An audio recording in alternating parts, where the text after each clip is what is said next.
The ancient curse. The village of Van Damme lies isolated deep within the forest, where fog clings even at noon. In the crumbling village temple, a broken stone relief still shows the faint image of a man tied to a post, his mouth agape and an unnaturally long tongue stretching to his chest. The village's oldest resident, Granny Mui, over 90 years old, often murmured by the fire about a tale from 300 years ago. A shaman named Kum arrived, claiming he could cure all ailments, ward off evil spirits, and bring prosperity. But then crops withered, children sickened, and villagers died mysteriously. The truth emerged. Kum was practicing dark magic, using his tongue to lick the corpses and summon spirits. Enraged, the villagers tied him to a stone pillar by the village well, cut off his tongue, and burned him alive. Before dying, he screamed, "You'll all taste the blood you drained from me. I'll lick your souls clean." Generation by generation, the villagers sealed the well with bloodstone and declared the surrounding forest forbidden. The missing child. During a torrential downpour, thunder boomed like wrath from the heavens. Little Tao, the 7-year-old daughter of the village chief, vanished after dinner. No doors were broken, but her doll was found torn apart, its eyes gouged out. Tiny muddy footprints led straight into the forbidden forest. A group of men armed with flashlights and clubs entered the woods. Around midnight, they returned pale-faced and silent. Only Bin, the youngest, managed to stammer. "I saw a shadow by the well, licking something like human skin. Then it turned around, red eyes, and the tongue, it reached its knees." The next morning, the village's oldest tree shed all its leaves, and its trunk oozed blood from a deep gash. Into the woods, Nam, a top anthropology graduate from Hanoi, came to Van Damme for his research on folklore and spirit beliefs in remote villages. Despite warnings from locals, he insisted on staying in Granny Mui's home.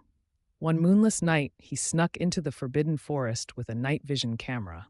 The air was thick, as if something watched him. Near the sealed well, he found a blood-soaked protective circle and a scrap of Tao's shirt tangled in thorns. As Nam leaned over to inspect the well with his flashlight, a fiery red, slimy tongue shot upward, licking across his face. He fell backward, and as his light flickered, it revealed a faceless entity with a gaping mouth, jagged teeth running along its tongue. The haunted photo Nam returned in a terrified trance. For 3 days, he barely spoke, staring at the photo he had taken near the well. In it, a shadowy figure loomed behind him, its grotesque tongue inches from his neck. Nam began deteriorating. Every night, he heard licking sounds near his ears. Red welts appeared on his face, as if something had scraped his skin. Each morning, he awoke bleeding, with slime-like smears on his blanket.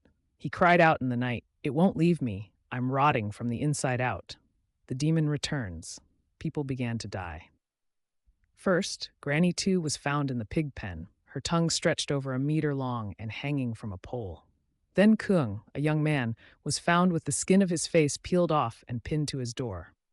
Blood began seeping from the sealed well, forming a small stream into the village. The licking sounds haunted every home, crawling up walls, floors, even people's backs as they slept. The elderly rang temple bells without rest, but the bell cracked and shattered. 3 spirit masters came to perform a sealing ritual. As they dropped the talisman into the well, it burst into flames. In the smoke, they saw a monstrous red tongue, 3 times longer than a man, licking the face of one of the masters, who immediately went mad. Epilogue. No escape from the dark. Nam fled the village on a late-night bus. He sat at the back, wrapped in a scarf, mumbling, "It's still following me." As the bus entered the forested mountain pass, the driver asked, "You traveling alone? I saw someone with long hair behind you." Nam turned around. No one. But in the rearview mirror, he saw a red tongue slithering across his neck, glowing demonic eyes behind him. The bus veered off a cliff, crashing in a fiery explosion. The bodies of the driver and other passengers were found, but Nam's body was never recovered. Only a half-burned photo was found, showing the long-tongued demon crawling out of the village well, its silhouette rising with the wind.